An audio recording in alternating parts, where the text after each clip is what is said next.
అంతులేని కథ సినిమాలో జయప్రదకు సినిమా బిగినింగ్ నుండి ఎండింగ్ వరకు కష్టాలు ఉంటూనే ఉంటాయి. ప్రస్తుతం జయప్రద నిజ జీవిత పరిస్థితి చూస్తే అంతులేని కథ సినిమా మాదిరిగానే ఉందని అనిపిస్తోంది.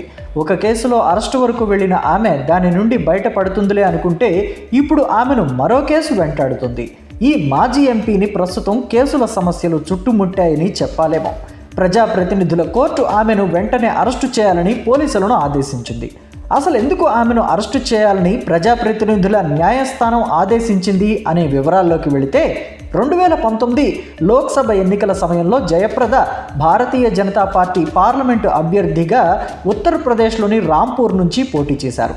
అయితే ఎన్నికల నియమావళిని జయప్రద ఉల్లంఘించారంటూ ఆ సమయంలో కేసులు నమోదయ్యాయి. ఈ కేసులకు సంబంధించిన విచారణను ప్రజాప్రతినిధుల కోర్టు నిర్వహిస్తుంది. అయితే జయప్రదను కోర్టు హాజరు కావాలంటూ పలుమార్లు నోటీసులు జారీ చేసింది. కానీ ఆమె ఆ నోటీసులకు ఎంత మాత్రం స్పందించలేదని తెలుస్తోంది. నోటీసులకు స్పందన లేకపోవడం, పైగా కోర్టుకు హాజరు కాకపోవడం వంటి కారణాలతో గతంలో ఒక పర్యాయం ఆమెకు నాన్ బెయిలబుల్ వారెంట్ను జారీ చేయాలని కోర్టు ఆదేశించింది.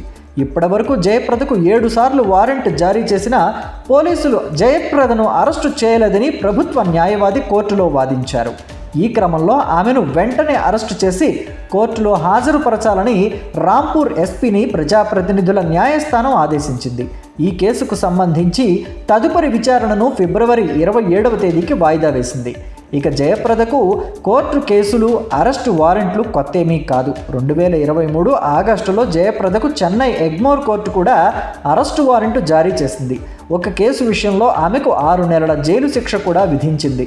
చెన్నైలోని రాయపేటలో గల ఓ సినిమా థియేటర్ను ఆమె తన సన్నిహితులతో కలిసి నిర్వహిస్తుండేవారు. అయితే థియేటర్లో పనిచేస్తున్న కార్మికులకు ఈఎస్ఐ సొమ్ము చెల్లించలేదనే కారణంగా ఆమెపై కేసు నమోదైంది అప్పట్లో.